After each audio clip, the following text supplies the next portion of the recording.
사도신경으로 우리의 신앙을 고백하겠습니다. 나는 전능하신 아버지 하나님 천지의 창조주를 믿습니다. 나는 그의 유일하신 아들 우리 주 예수 그리스도를 믿습니다. 그는 성령으로 잉태되어 동정녀 마리아에게서 나시고 본디오 빌라도에게 고난을 받아 십자가에 못 박혀 죽으시고 장사된 지 사흘 만에 죽은 자 가운데서 다시 살아나셨으며 하늘에 오르시어 전능하신 아버지 하나님 우편에 앉아 계시다가 거기로부터 살아있는 자와 죽은 자를 심판하러 오십니다. 나는 성령을 믿으며 거룩한 공교회와 성도의 교제와 죄를 용서받는 것과 몸의 부활과 영생을 믿습니다. 아멘. 찬송가 91장입니다.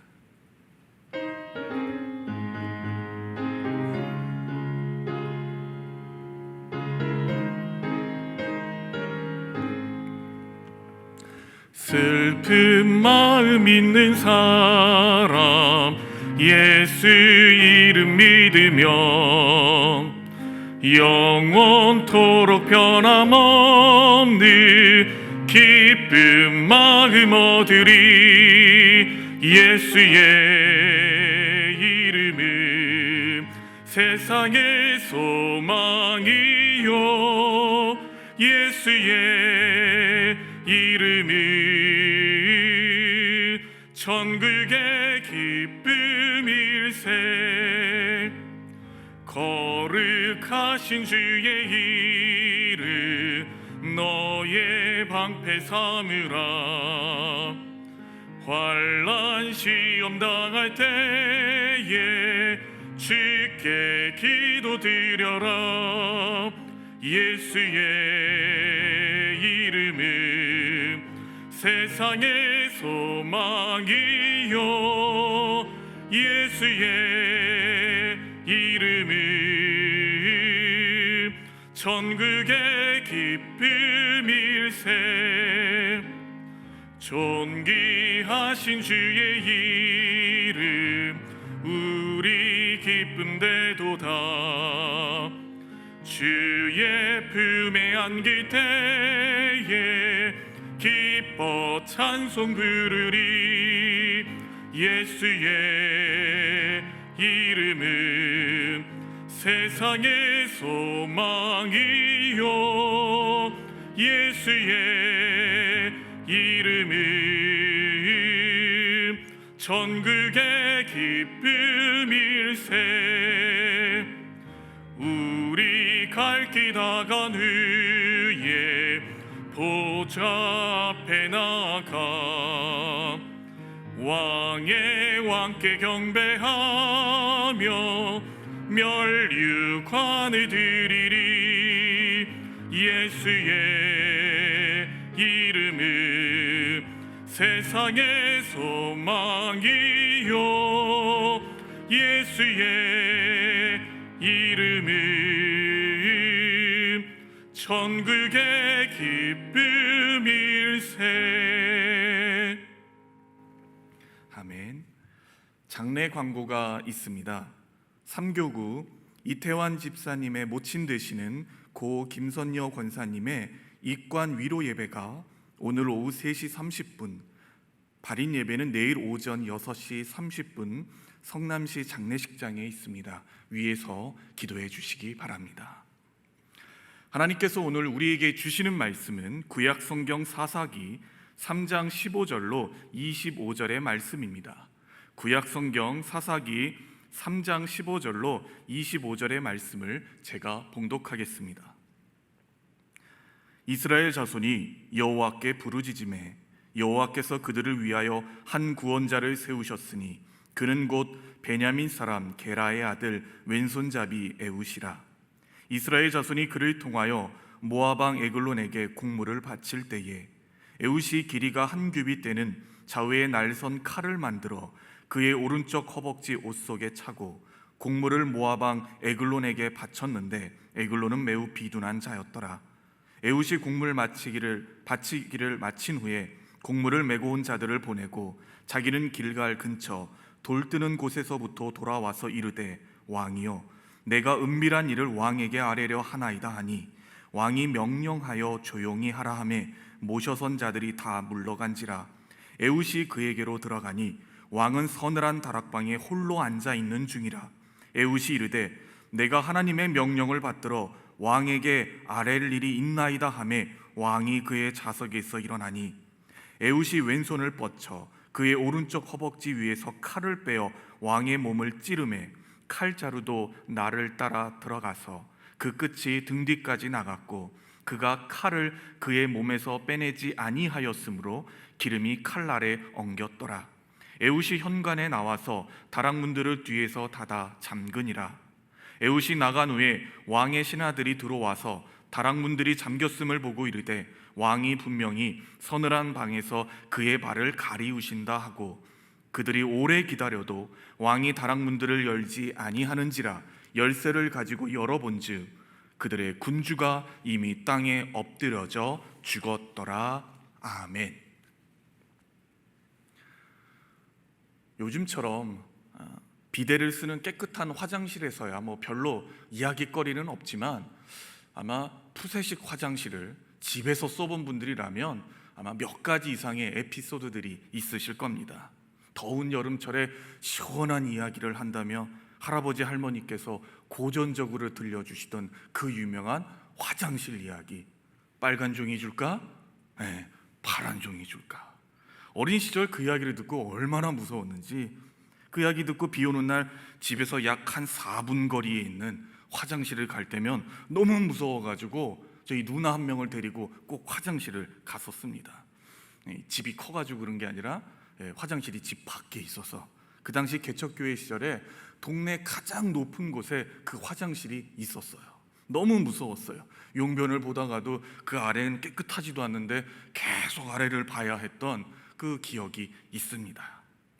여러분, 좀 엉뚱하지만 혹시 이 성경에도요 화장실에 얽힌 서늘하고 시원한 이야기가 있을까요? 오늘 이야기는 바로 왼손잡이 에훗에 관한 말씀입니다. 때는 우리가 너무나도 잘 아는 사사기, 이스라엘의 사사시대이자 동시에 모압과 암몬, 아말렉 3국의 그 3국 연합 통치를 받던 그런 시절이었습니다. 원래는 같은 뿌리였죠. 그러나 영적으로 이제는 영적으로 육적으로 이 에서의 후예들이 아벨의 후예들을 괴롭히는 형국이었습니다. 우리 지도 한번 볼까요? 여러분들 오른쪽에 보면 이 모압이 보이죠. 당시 모압 왕 에글론 왕은요 이스라엘의 종려나무숲. 여러분, 종려나무숲 어디죠? 어디를 가리키죠? 호산나 호산나 다윗의 자손이여 하면서 예수님을 맞이했던 그들의 손에 뭐가 들고 있었어요? 종려나무 가지를 들고 있었죠. 이 종려나무 숲으로, 종려나무가 너무 많아서 종려나무 숲이라 불리던 어디? 지도에 보면 여리고가 보일 텐데요. 이 여리고를 차지했습니다.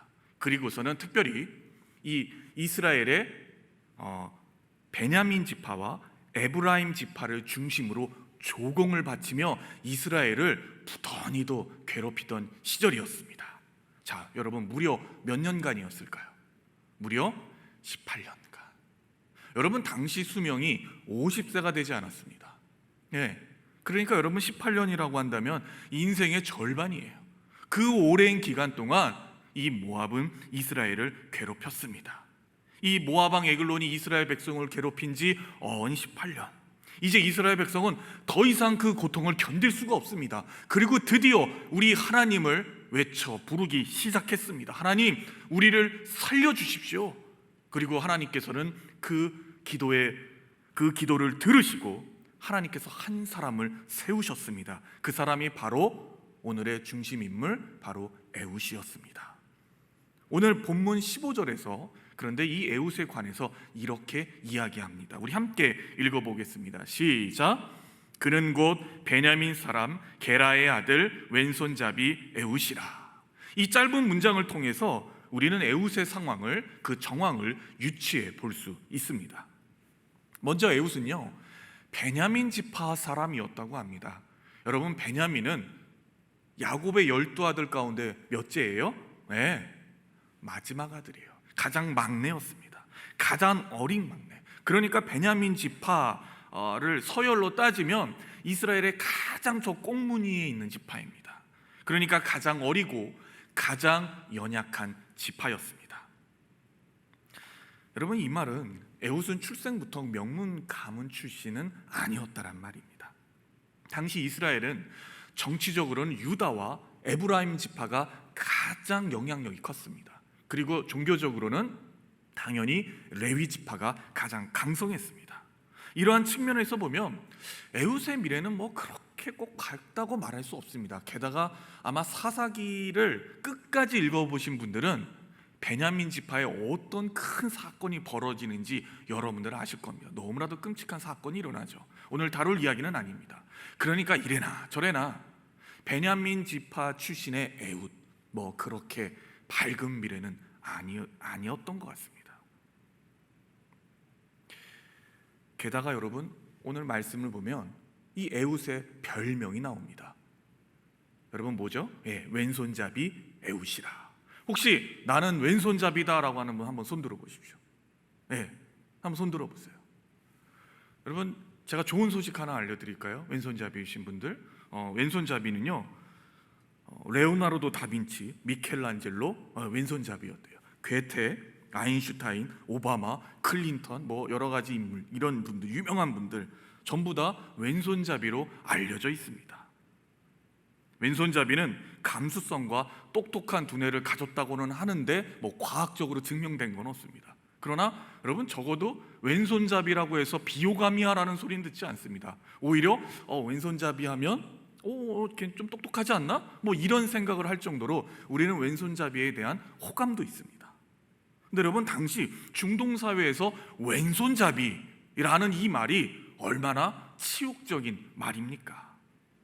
여러분, 당시 밥 먹을 때는 무조건 어떤 손이요? 무조건 오른손을 들어야 합니다. 남과 학수할 때요, 오른손, 왼손을 내밀면 이건 싸우자는 말입니다. 왜요? 이 왼손은 어디에 사용하는 손이에요? 화장실 갈 때 쓰는 손. 그때 이걸 무슨 휴지를 해가지고 이렇게 하는 손도 아니잖아요. 이건 직접 하는 그 손. 그렇기 때문에 이 왼손은 가장 불결한 손이었습니다. 그래서 여러분, 왼손을 내밀면 아주 치욕적인 행동이었어요. 지금도 중동에서요, 음식을 서빙할 때 이 왼손으로 서빙을 하면 이건 가장 심한 요구로 취급을 받습니다. 왼손은 사용하지 않는 손입니다. 히브리어로도요, 한번 띄워주시겠어요? 히브리어로도 이 왼손잡이라고 하는 말은요, 오른손을 사용하지 못하는 자라는 뜻입니다. 그러니까 여러분 뭐예요? 이게 신체적 장애를 가지고 있다는 말이에요. 오른손을 사용하지 못하는 자. 물론 여러분, 베냐민 지파는요, 이상하게도요, 그게 아마 유전적인 영향이 그랬던 것 같은데, 이상하게 베냐민 지파는 원래 왼손잡이가 많았대요. 베냐민 지파는 유독 다른 지파보다 왼손잡이인 친구들이 많았대요. 그래가지고 여러분, 사사기를 또 열심히 읽어보시면 이 베냐민 지파는 왼손잡이 특공 부대가 따로 있었어요. 그렇게 부대가 창설될 정도로 아마 왼손잡이가 많았던 것 같습니다.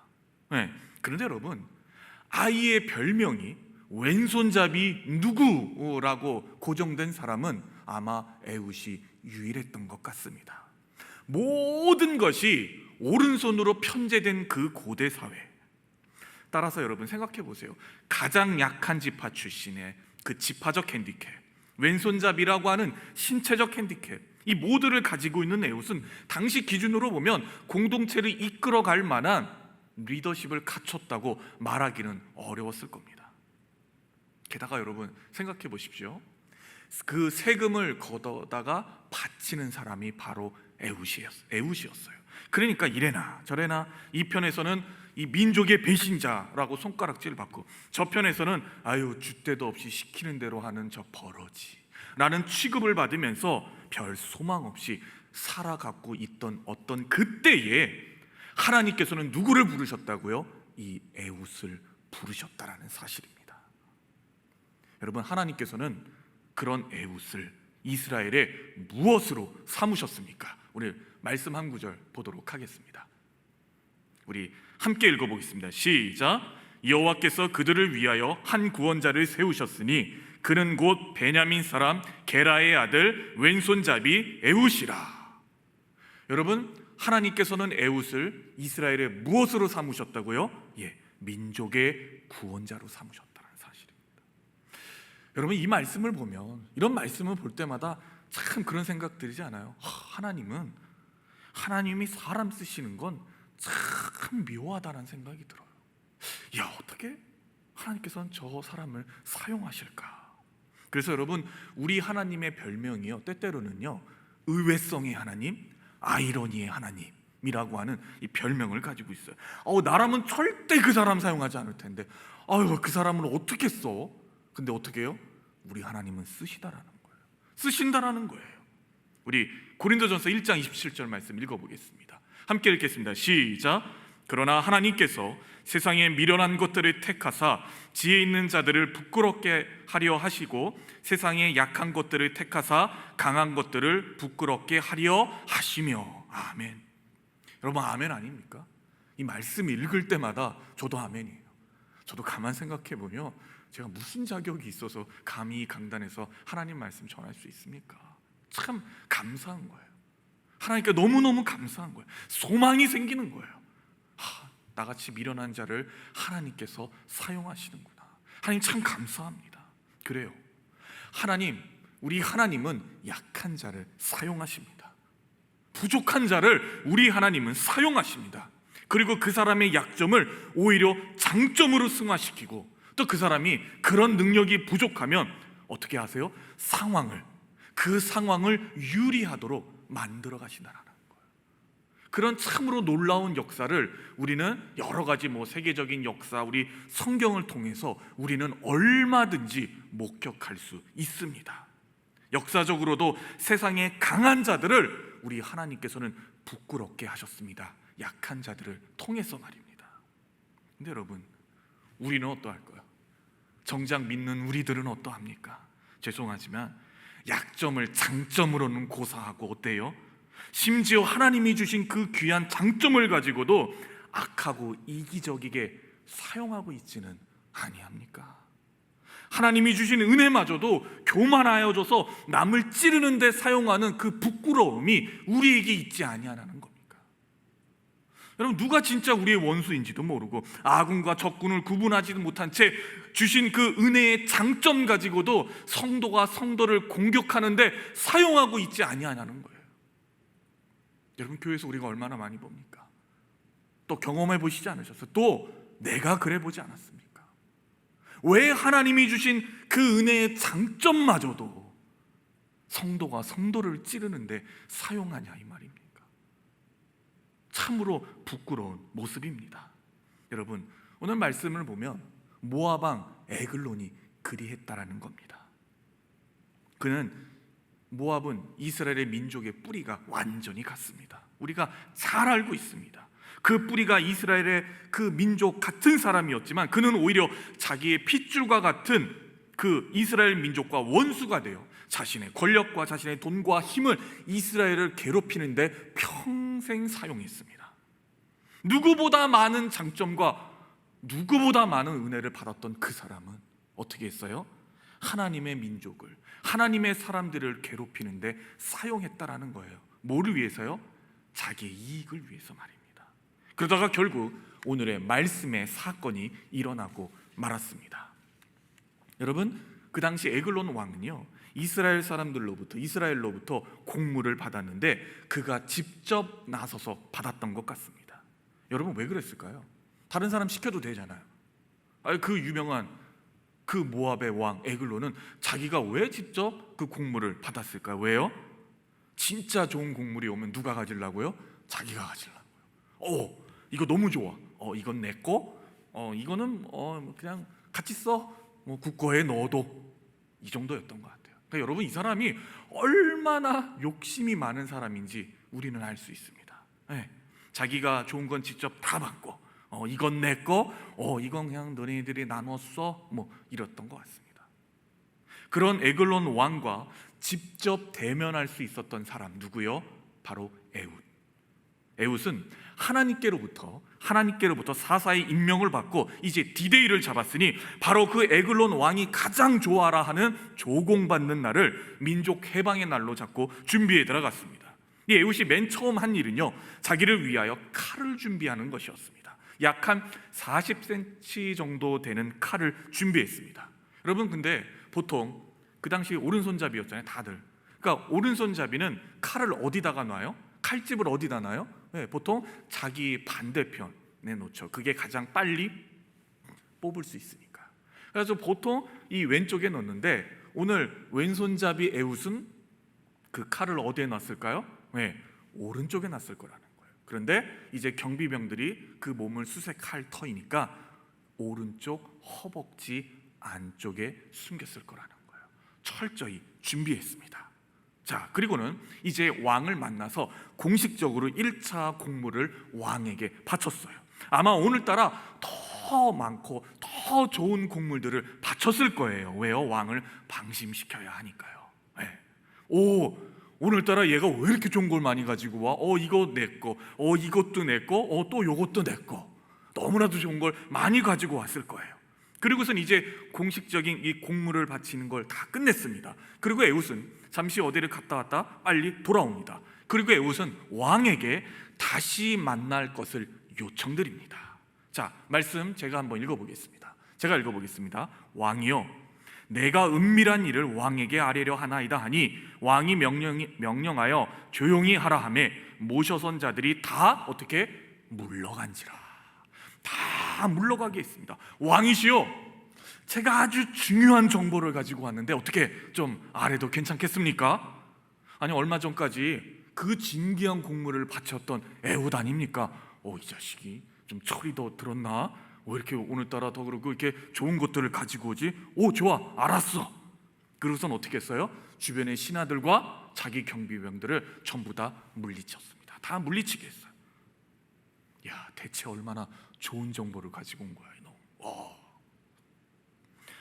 여러분, 사실 에웃이요, 오른손을 사용하지 못하는 장애인이 아니었더라면 여러분, 과연 왕이 그 주변 사람들을 물리치게 했을까요? 야, 내가 너 정도면 다이다이에서 이길 수 있어. 여러분, 그 정도가 되니까 왕이 어떻게 했을까요? 다 물리치게 했을 거예요. 여러분, 만약 에웃이 그 영화배우 마동석 같은 사람이었으면 어떻게 했을까요? 여러분, 어떻게 단독으로 같이 있어요? 못 있어요. 무서워서. 자기 경비병 한 사람은 있겠지, 무서워서 그렇게 못했을 거예요. 모든 사람이 우습게 보는 에웃, 그의 약점이 어떻게 해요? 그의 강점으로 승화되는 장면이에요. 그 환경을 하나님께서 그렇게 이끌어 가시는 거예요. 어느 누구도 하지 못했던 그 일을 에웃은 하나님이 함께 하시니 드디어 환경이 열리고 드디어 결행하게 되었습니다. 여러분, 이거 그냥 지나가면서 말씀드리는 건데요, 혹 내가 하는, 내 남편이든 내가 하는 사업이든 뭐든 그게 내 실력과 상관없이 어떤 환경이 열리면서 여러분, 내가 성공한 거예요? 그 누가 역사하신 거예요? 하나님 역사하신 거예요. 하나님 역사하신 거예요. 그런데도 여전히 내가 하나님 주변에서 방황하고 딴 마음 품고 있다면 여러분, 회개하셔야 돼요. 하나님이 여신 거예요. 귀 있는 자는 꼭 들으시기 바랍니다. 자, 오늘 말씀으로 다시 한번 돌아와 볼게요. 자, 이제 어떻게 해요? 드디어 결행하게 됩니다. 우리 말씀, 오늘의 아주 중요한 하이라이트 말씀입니다. 우리 함께 읽어보겠습니다. 시작.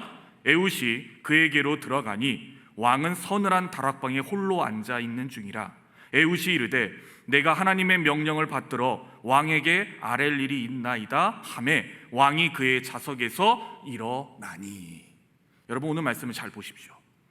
에웃이 드디어 왕을 독대하러 접견실에 들어갔습니다. 그런데 왕이 어디 있어요? 왕이 어디 있대요? 서늘한 다락방이면 위죠. 다락방에 홀로 앉아 있었다라고 합니다. 여러분, 이게 도대체 어떤 상황이었을까요? 자, 에웃이 이제 허락을 받아서 접견실로 들어갔는데 왕이 어디 있나 봤더니 서늘한 다락방 위에 홀로 앉아 있는 중이에요. 여러분, 이게 어떤 상황일까요? 지금 어떤 상황이 펼쳐지고 있고, 또 서늘한 다락방이란 어떤 방일까요? 시원한 선풍기 나오는 방일까요? 어떤 방일까요? 여기에 대한 여러 가지 신학적 일견이 있는데요. 특별히 중동에서 아주 오랫동안 전문 칼럼니스트로 일한 김동문 박사가 있습니다. 그가 이렇게 말합니다. 그 당시 중근동 왕들은요, 지붕 위에다가 자신의 집 지붕 위에다가 종려나무 잎사귀 등으로 만든 가건물을 세웠대요. 그러니까 여러분 좀 시원한 곳이겠죠. 위에다가 지붕 위에다가 가건물, 종려나무 같은 가지들로 만든 잎사귀 등으로 만든 가건물을 세웠다라는 거예요. 그게 바로 서늘한 방이에요. 근데 여러분 이 방의 용도가 중요해요. 이 방의 용도가 뭘까요? 여러분 생각해 보세요. 여러분 이 방의 용도는 바로 왕의 용변을 보는 곳이었다라는 거예요. 즉 뭐예요? 화장실이었다라는 거예요. 화장실. 그러니까 접견실 위로 그 지붕 위에다가 다락방에서 용변을 봤다라는 거예요. 그리고 용변을 보면 신하들이 그걸 가지고 나가는 거예요. 여러분 우리나라 왕이 사용하던 그 이동식 변기를 뭐라 그래요? 잘 아시죠? 매화틀이라고 하죠. 매화틀. 그러니까 우리나라식으로 얘기하면 저 서늘한 다락방에 어떻게 해요? 왕이 이동식 매화틀을 가지고 지금 어떻게 하고 있었어요? 사용하고 있는 중이었다라는 거예요. 여러분 그러니까 한번 생각해 보세요. 얼마나 에훗을 우습게 보고 있었다라는 거예요. 다 내보내고 아마 뭘 많이 먹었는지 화장실을 간 거예요. 그 화장실 변기에 홀로 앉아 용변을 보고 있었다는 겁니다. 그리고 왕이 그 서늘한 다락방에 혼자 앉아 있는 것을 이제 에훗은 확인했습니다. 그리고 어떻게 했을까요? 자신의 오른쪽 허벅지에 있는 칼을 약 40cm 되는 그 칼을 꺼냈어요. 그리고서 왕이시여 당신에게 신의 말씀이라 하면서 어떻게 해요? 외치고서는 에글론 왕의 그 화장실에 있었던 에글론 왕의 배에 힘차게 그 비수를 꽂았습니다. 그런데 어떻게 했어요? 그 칼이 에글론 왕의 배 안까지 들어갔다고 이야기해요. 그리고 우리나라 성경에는 번역은 안 돼 있는데 좀 죄송하지만 새벽에 어떻게 했냐면 그의 오물까지 나왔다라는 표현이 다른 성경에는 번역이 되어 있어요. 왜요? 화장실이었으니까요. 그렇게 부단히도 자신의 그렇게 많은 장점을 가지고도 자신을 과시하는데, 그리고 하나님의 백성인 이스라엘을 괴롭히는 데 사용했던 그 악한 왕은 아주 비참하고 끔찍한 최후를 여러분 어디에서 맞이해요? 화장실에서 맞이했다는 거예요. 여러분 이제 다음 말씀 보겠습니다. 우리 말씀 보겠습니다. 함께 읽겠습니다. 시작. 에훗이 나간 후에 왕의 신하들이 들어와서 다락문들이 잠겼음을 보고 이르되 왕이 분명히 서늘한 방에서 그의 발을 가리우신다 하고, 에훗이 숨겨둔 칼을 꺼내 서늘한 방에 있던 그 화장실에 있던 에글론을 찌르고 화장실 안쪽에서 문을 잠그고서는 자신은 태연히 다른 곳으로 이제 다른 통로, 황풍구나 다른 창문들을 통해 접견실로 나와서는 태연히 왕궁을 빠져나갑니다. 영화의 한 장면처럼요. 그리고 한참이 지났는데 에글론 왕의 신하들이 왕이 머무는 접견실로 갔더니 기척이 없는 거예요. 어떻게 했더니 다락방의 문이 잠겨 있는 것을 보고 왕이 서늘한 방에서 뭐라고 표현해요, 여러분? 그의 발을 가리우신다라고 합니다. 여러분 제가 이 말씀을 드리는 건 여기가 정확히 어떤 곳이었는지 한 번 더 말씀을 드리는 거예요. 그의 발을 가리우신다. 서늘한 방에서 그의 발을 가리우신다. 여러분 그의 발을 가리우신다라는 의미가 뭘까요? 중근동 선교 지역을 가보면 공중 화장실에 은근히 남자 화장실을 가보면 소변기가 거의 없어요. 왜요? 옷 때문에. 우리처럼 지퍼를 여는 바지가 아니라 통짜로 된 옷 때문에 소변기에서 볼일을 보는 게 더 불편한 거예요. 그래서 좌변기가 더 많다라는 겁니다. 그래가지고 지금도 그 중근동 유목민들을 보면요, 이 전통 복장을 하고서 앉아가지고 큰 일을 해결한다고 합니다. 제가 이해를 돕기 위해서 여러분들이 잘 아는, 여러분 사우랑이 너무 급해가지고 어디로 가요? 동굴로 들어가죠. 그 말씀이 있죠. 그 동굴에 누가 있었어요? 다윗 왕이 있었죠. 그걸 그린 그림이 하나 있어요. 중세 그림이 하나가 있는데 여러분 보세요. 그쵸? 여기 보면은 저 자그마한 인물이 뒤에서 칼을 들고 있는데 그가 누구예요? 바로 다윗 왕이에요. 근데 그 앞에 누가 있어요? 사울 왕이 있는데, 여러분 사울 왕이 한번 포즈를 보세요. 이렇게 쭈그려 앉아 있죠. 앉아 있고 용변을 보고 있는데, 그의 발을, 그 옷이 그의 발을 어떻게 하고 있어요? 가리고 있죠. 당시 어떻게 했냐면, 그렇게 앉아가지고 이렇게 치마를 드는 게 아니라 자신의 중요 부위를 이렇게 안 보이게 하는 게 매너였어요. 그러니까 지금 그 사울 왕이 어떻게 해요? 화장실에 앉아 있으니까 그의 발이 이렇게 앞쪽에서 보면 발이 가려져요, 안 가려져요? 그 옷에 의해서 발이 가려지는 것을 볼 수 있다라는 거예요. 그러니까 여러분 이제 이해가 되시죠? 왕이 서늘한 방에서 발을 가리우신다, 이게 무슨 표현이에요? 왕이 화장실에서 용변을 보고 계시는구나 라는 뜻이라는 거예요. 이제 에웃의 이야기로 넘어오면요, 이제 우리는 확실히 상상할 수 있어요. 그랬구나, 그런 일이었구나. 여러분 헬라어로 유페미아라는 말이 있는데, 이게 어떤 말이냐면 듣기에 유쾌하지 않은 것을 완곡하게 에둘러서 표현하는 거. 여러분 만약에 아버지 손님이 오셨어. 야, 아버지 어디 가셨어? 이러면 우리가 뭐라 그래요? 아버지 응하러 가셨어, 이렇게 말할 수 없잖아요. 뭐라 그래요? 뭐 뒷간 가셨어요. 볼일 보러 가셨어요. 이게 뭐예요? 유페미아, 완곡하게 에둘러 표현한 거예요. 이게 바로 발을 가리운다라는 표현이 그런 표현인 거예요. 왕이 볼일 보러 가셨구나, 뒷간 가셨군요, 이렇게 표현했다라는 정도로 이제 알아들으시면 될 것 같습니다. 이렇게 종합해 보자면, 그 통치마 같은 전통 복장을 입은 남자들이 왕이 큰 일을 보기 위해서 발을 가리는구나라는 걸 이제 우리는 말씀을 통해서 알 수가 있습니다. 그러니 신하들은 왕이 단단히 배탈이 나셨나 보다라고 생각했던 것 같아요. 그저 화장실을 오래 사용한다는 정도로만 생각했던 것 같습니다. 그리고 나중에요, 정말 시간이 많이 지나서 나중에야 이 왕이 화장실에서 죽은 것을 발견하게 되었습니다. 그리고 에웃은 그 사이 이스라엘의 연합 군대를 이끌고 왕이 없는 모압의 군대와 싸워 대승리를 거두고, 여러분 자그마치 몇 년? 80년의 태평성대를 이루게 돼요. 아까 18년을 괴롭혔죠. 그런데 에웃이 어떻게 했어요? 80년의 태평성대를 열게 돼요. 여러분 사사기 시대를 통틀어서요 가장 기나긴 태평성대예요. 여러분 그걸 누굴 통해서 이루신 거예요? 하나님의 사람 왼손잡이 에웃을 통해서 우리 하나님은 이루셨다라는 사실입니다.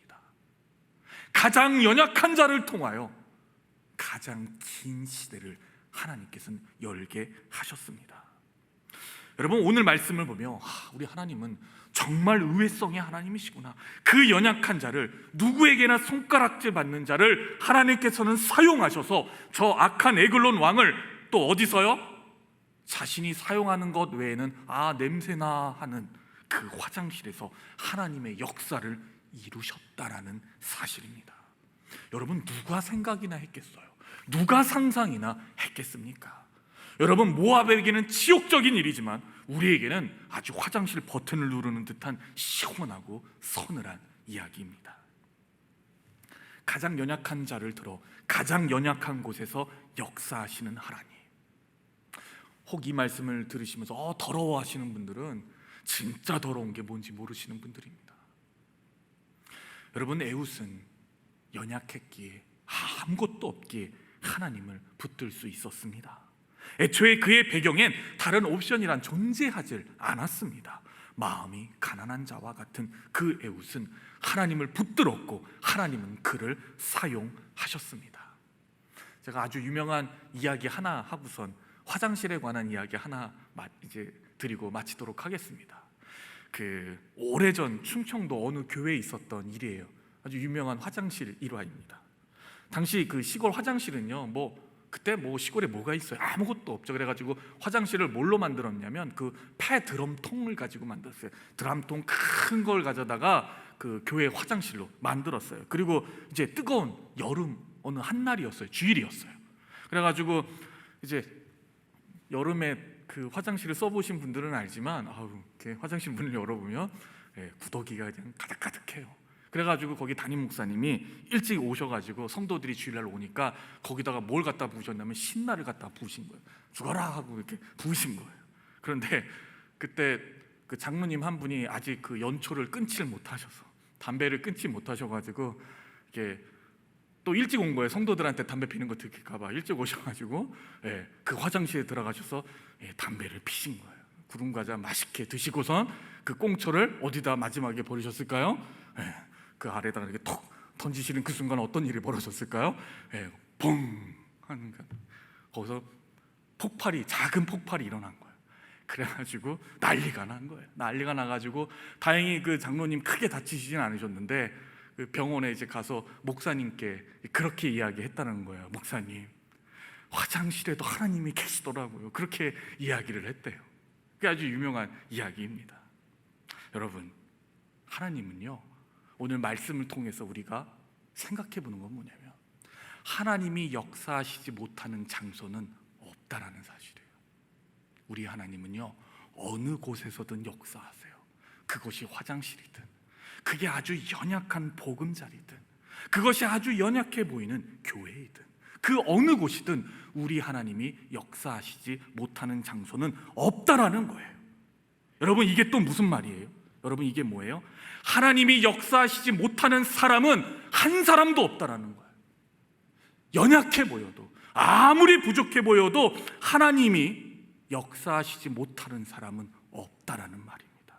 우리 하나님은 가장 연약한 사람조차도 하나님께서는 멋지게 사용하신다라는 말입니다. 언제요? 내가 그분께 붙들려 있을 때 말입니다. 여러분, 혹 내 자녀가 연약해 보이고 없어 보이고 이력서를 볼 때 아무것도 없어 보이는 것 같아도 내 자녀의 형편을 보면서 야, 너 이력서에 뭐 하나라도 더 써야겠다가 아니라, 야, 네가 지금 누구 손에 붙들려 있는지 인식하고 있어. 너 지금 누구 손에 붙들려 있어? 너 하나님께 붙들려 있어야 돼. 그게 그 어느 것보다 가장 중요한 거야 라고 말할 수 있는 귀한 부모님들 되시기 바랍니다.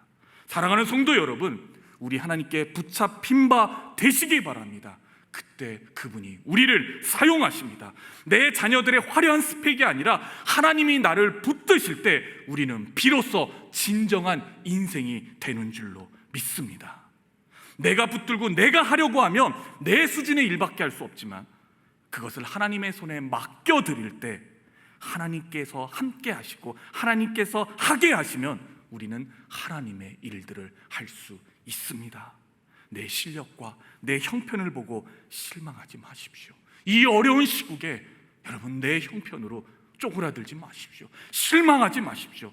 내 모든 걸, 내 실력을 작은 것이라도 하나님께 드리고 그 하나님께 맡겨드리면 하나님께서 책임져 주실 줄로 믿습니다. 우리 함께 기도하겠습니다. 하나님, 왼손잡이와 같은 인생을 주께서 붙들어 주셔서 여기까지 이끌어 주시고 사용하여 주심에 감사합니다. 언제나 마음이 가난한 자와 같이 주님 아니면 아무것도 할 수 없습니다. 나를 들어 주께 드리는 귀한 인생 되게 하시고 그런 우리를 사용하시는 주님의 귀한 사랑의 도구가 되게 하여 주시옵소서. 우리의 삶과 그 인격의 공간에 주님을 거하게 하심으로 오늘 하루 우리가 주님의 역사의 통로가 되게 하여 주시옵소서. 예수님의 이름으로 기도드리옵나이다. 아멘. 하늘에 계신 우리 아버지, 아버지의 이름을 거룩하게 하시며 아버지의 나라가 오게 하시며 아버지의 뜻이 하늘에서와 같이 땅에서도 이루어지게 하소서. 오늘 우리에게 일용할 양식을 주시고 우리가 우리에게 잘못한 사람을 용서하여 준 것 같이 우리 죄를 용서하여 주시고 우리를 시험에 빠지지 않게 하시고 악에서 구하소서. 나라와 권능과 영광이 영원히 아버지의 것입니다. 아멘.